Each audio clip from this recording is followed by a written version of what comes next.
Welcome to my favorite murder of the minisode, where we read you back your shit. Don't you love it? We're so we do this thing for minisodes when we're on tour, where we read the minisodes from the states we're going to be in the following weekend, or the upcoming. It's very technical. Yeah, the next place we're going to go to, we'll read stories from there. Yeah, so to like wet your whistle. Yeah, so Atlanta, New Orleans, Cleveland, Nashville. Cleveland. Just always throw Cleveland in. Cleveland. We're always coming to you. So do you want me to go first? Okay. You look like you're like, do you want me to go blow your mind? You want me to go first? I'm going first. This one is it's from Atlanta. It's a story from Atlanta. Okay. Hey, Georgia, Karen, Steven, and fur babies. God damn you. I wanted to share with you the night our pupper, man, strike two. Our pupper Charlie saved us from being murdered while I panicked and apparently changed outfits 3 times before the police even got there. Okay, so my husband Brian and I had gone to see Paranormal Activity 2, and we headed back to our tiny bungalow overlooking the cute shops, police station, and restaurants in historic Norcross, Georgia. Sounds adorable. It's a little suburb right out of Atlanta's perimeter. We went to bed fairly early because Brian had to fly out early the next morning for work, but we were awoken in terror by our Springer Spaniel going absolutely crazy at about 3 a.m. No. That's the after middle of the night. Paranormal Activity? Yeah. Not what you want. Not cool. Springer Spaniel. It's never darker than at 3 a.m. I knew the second that I heard his bark that something was really wrong. Oh, no. It was like no bark I'd ever heard from him or any other dog. Good boy. We both immediately jumped up and started running toward the barking. Our tiny bungalow had a waist-high white picket fence all the way around it with a big wraparound Southern-style front porch. The side door was glass and had the wavy old window panes, and Charlie starts going nuts attacking the window.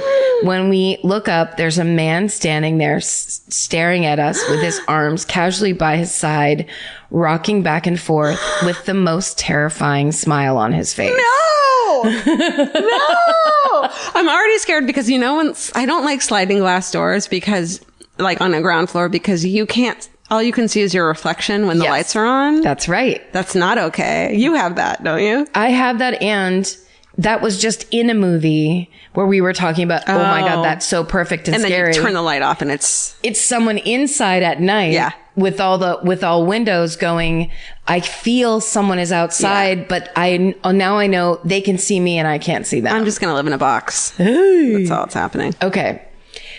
So Brian, who was buck-ass naked, screamed at me to get our gun. Holy shit! I was always scared of having guns in the house, so we had a shotgun with no bullets. So I got the empty gun from the closet, and Brian, still naked, cracked it and held it through the window while I phoned, someone's Canadian, I phoned 911. As I'm waiting on the operator, my husband tells me that I have to go back and check the porch. He was convinced this guy was the distraction and that more were coming in the back. Oh my God. No. Oh, and it says, what the fuck? Yeah. WTF. Yes. Okay, by this point, I'm totally out of my mind with panic. The dog is still going berserk. My husband is naked and holding the empty gun on what seemed to be some sort of drugged out zombie, but luckily I didn't see anyone in back. By this point, the guy now has crossed his arms and is leaning his face against the window, staring at Brian through the glass. He's that close? Just smiling, giggling, and whispering things under his breath. No. He didn't break eye contact with Brian, which somehow made it even more terrifying. Dude. Our home was just a few blocks from the police station. You could literally stand on the front porch and see the station. So once I was on the phone with the 911 operator, she was like, describe him. So I did. And she says, oh goodness, we know who that is.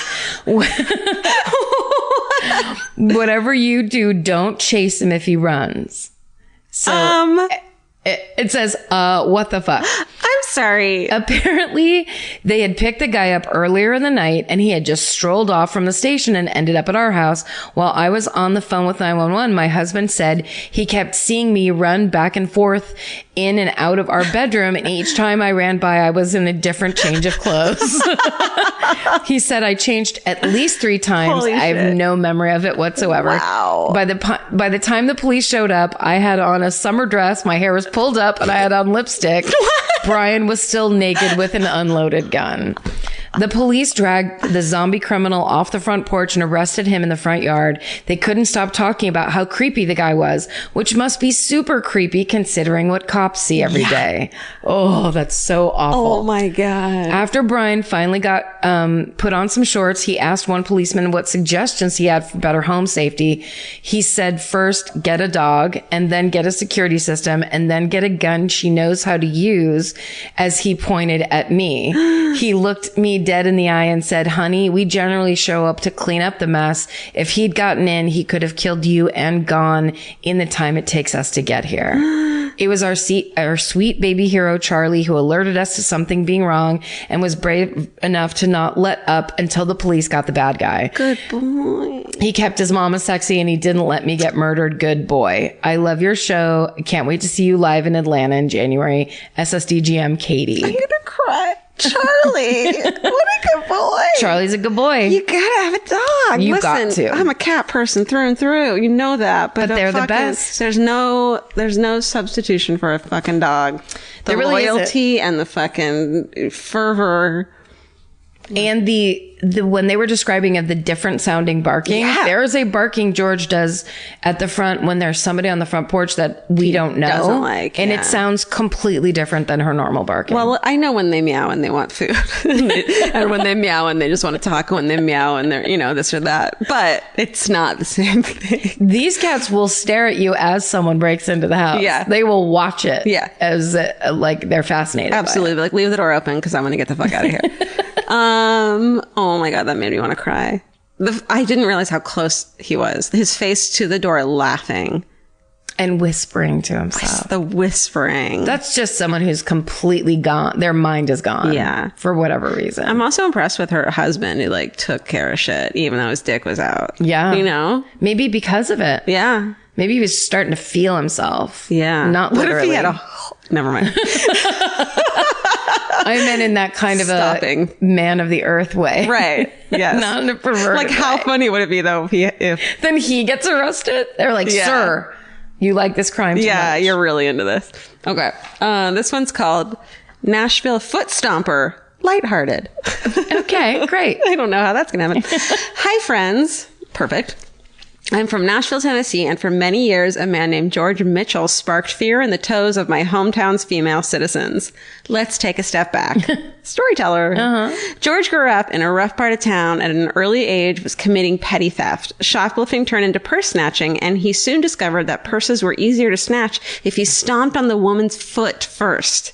It didn't take many stompin' snatches with an S, stompin' snatches. Stompin' snatches. For George to realize his true passion, not stealing or snatching, but rather just pure, unadulterated toe stomping. Oh. So he stopped stealing purses. He was just like, well, wait a minute. He just liked the feeling of smashing someone's toes. What I'm really into is George was arrested over 40 times for smashing innocent little piggies with his wooden-heeled dress shoes between the 70s and 80s. Oh my God. At some point in the mid-80s, the stomping suddenly halted and Nashville women everywhere sighed with relief as they dared to unbox their long-lost open-toed sandals. You can hear more about the Nashville foot stomper in a documentary called Injurious George. Injurious George? Injurious George. Injurious George. Injurious George. That's what I meant. I got it. George has ceased his cringeworthy ways, moved to another state, and is now a dad and a grandfather. What? So there you have it. A happy ending for all. I don't know. Namely, Nashville's female population who enjoy showing a little toe from time to time. P.S. I recently ran the Marine Corps Marathon and saved multiple weeks of episodes so I could listen to nonstop MFM during my race. Thanks for getting me through 26.2 miles with murder and meows. Love and sexiness, Allison. Wow. Ouch. First of all, Allison, congratulations on the marathon. That's a hard thing to do, and I will never do it. I mean, I hope never to do it. I hope never to be forced to do that. God damn it. That's my ultimate fear. Never. Marathon, skydiving. Never need to. What else? Bungee jumping. Yeah, I guess I'm going to go back to marathon. Just double down on that one. I'm going to triple down on marathon and walk away a winner. Okay, this one, the subject line is haunted elevator with a surprise celebrity cameo. Love it. Love it. Love it. And how about this? Hi, everybody. Perfect. Thank you. Get creative though sometimes. Love it. Love everything about it. That's the first line. That's the best. Beautiful. Okay, so my hometown in Atlanta, Georgia. My hometown is Atlanta, Georgia, and my hometown murder / ghost story also happens to include the single most bizarre encounter of my life. Back in 1994, my mother remarried into an extremely wealthy Jewish family when she married Get it, girl. my stepdad. Get it. And stack it up. My new family and I come from vastly different backgrounds. Don't know if you ladies have watched the show Shameless, but the character Mickey Milokovich is a male version of me when I was coming up. If you haven't seen the show, I was on my way to being a piece of convict garbage. No offense to convicted felons. Anyway, on the first night of Hanukkah 2002, my family celebrated at my step-grandmother's home. She lives in a high-rise in an uber-wealthy part of Buckhead, and her building has elevators you can only use after the front attendant has given you clearance. Oh, I get it. Love it. Fancy. My stepdad, Andy, is my usual sidekick at family functions, but he wasn't feeling well that night, so he didn't attend the party. Without him, I felt out of place and ended up hanging out. That's so sweet. Her stepdad was her sidekick. I know. It's very sweet. I felt out of place and ended up hanging out with one of the concierge staff in the downstairs lobby. We were shooting the shit, drinking some booze. Love it. I'd smuggled down from the party. When I started hearing a consistent dinging sound coming from the elevator from a side corner of the lobby. It sounded like somebody was pressing the button to open and close the elevator, but wasn't getting off for whatever weird reason. I looked over and could see the floors opening and closing, the doors opening and closing, and the lights inside flickering on and off. I asked the attendant if the elevator was broken, and he casually responded, "No, it's just haunted." He told me that a few years earlier, a bloody man had run screaming into the building after being shot in an altercation down the street and had collapsed and died in the elevator. No. Apparently, the guy who had been the perpetrator was trying to run from the police but didn't make it very far. The guy had been the perpetrator and was trying to run from police, but didn't make it very far. The attendant told me that ever since the death, the elevator had behaved strangely no matter how many times they had it serviced. The doors opened and closed on its own, and it acted like it had a mind of its own, taking tenants to random floors, going up them all the way back down without opening the door. Shit. Going up, then all the way back down without opening the door, and generally being pretty creepy. I thought the attendant was just pulling my leg, and I told him I thought he was full of shit when a pleasant British voice chimed in behind me saying, "Oh no, that elevator is most definitely haunted and I refuse to use it." I turned around to see who else believed this bullshit, only to see it was Elton fucking John standing there. What? Wearing a pair of blue pajamas and one of those stocking cap hat things that you might expect to see on an elf. Wait, Steven is laughing so hard right now. Did you write this as a prank? This is insane. You found it and you were like, I have to give this to them. And he's laughing in a way that he's like excited. Oh, it's so good. It's so good. You gotta love a celebrity cameo. This is an epic. After a second of me staring at him while I tried to process what I was seeing, he gave me a cute little head nod and wandered off down a side hallway. What? That's the story of how I learned that Elton John lives in my step-grandmother's building, that he believes the elevator is haunted, and that he has some sweet-ass pajamas. Cheers, Amber. P.S. My stepdad is my personal hero and best friend, and without him, I wouldn't be half of who I am today. He listens to the podcast with me sometimes, so on the off chance this was read, I wanted to add that to the record. Why am I crying so much this episode? That's lovely. Amber, that's very sweet. Amber. And a great fucking story. That's beautiful. I'm so happy for you, Amber. Amber, good job. You all deserve that. Your mother deserved it. Your mother, and she found a wonderful man. She found a wonderful man. It didn't matter if he had money. It helps. It doesn't. It helps that he's as my mom would say. Chill. It doesn't hurt. It never hurts. It never hurts. With America's #1 meal kit, HelloFresh, you'll get easy, seasonal recipes and pre-measured ingredients delivered right to your door. All you have to do is cook and enjoy. HelloFresh makes cooking delicious meals at home a reality.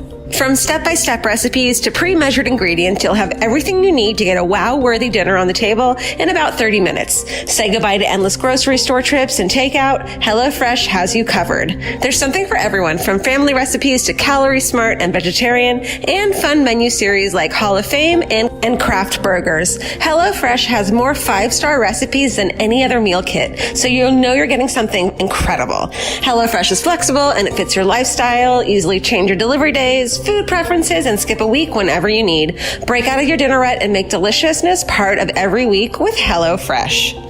I love that even though HelloFresh is super easy and they make it really basic and like straightforward, you still feel like you're cooking this like incredible home cooked dinner. And that makes me feel good about myself. And that instead of just ordering takeout, I'm actually making something and preparing something at home. And that just, it feels good. So for $80 off your first month of HelloFresh, go to HelloFresh.com/murder80 and enter murder80. It's like receiving 8 meals for free only at HelloFresh.com/murder80, promo code murder80. Go buy.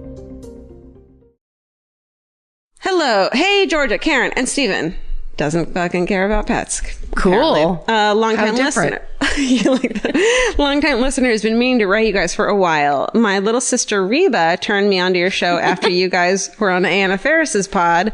Even brothers, I'm a guy, and sisters are bonding over shared interest in MFM, and we are coming together to your New Orleans,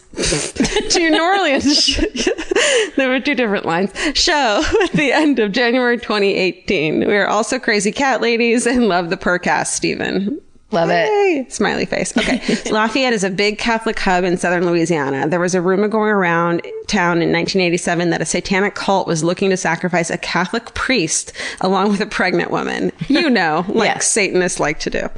My mom was actually pregnant with my kid's sister. I think it's Reba at the time. Reba and my twin brother and I were about 2 years old. So my mom was literally barefoot and pregnant, chasing 2 toddlers around the house, waiting on my sister to be born. Fuck that shit. One afternoon, when she was late into her 3rd trimester, she was on the phone with a female friend when my brother and I napped. She noticed a strange car slowly driving down our street, which was atypical of our quiet neighborhood. The car parked at the end of the street, and a woman exited the vehicle, dressed in strange, flashy clothing with a wild, fiery red hair. Picture Susan Sarandon after her makeover in The Witches of Eastwick. Sure. Thank you for that reference. She walked past 6 other houses, up our driveway to the front door, and began knocking. Thankfully, my mom was a full-on satanic panic believer and knew whatever was going on, it was fucking weird, and she was not going to answer the door. She told her friend to call the police if they got disconnected, and my mom ducked down and hid behind a kitchen counter. The woman knocked and jiggled the door handle for over 5 minutes before giving up, walking back down the road, and leaving in the vehicle she had arrived.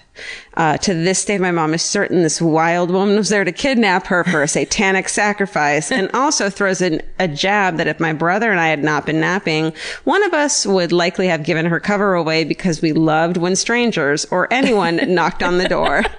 I guess we'll never know. Thank you, ladies, for bringing humor and levity to this sometimes dark world and for sparking my interest in true crime. Much love from the Cajun country. SSDGM, Corey.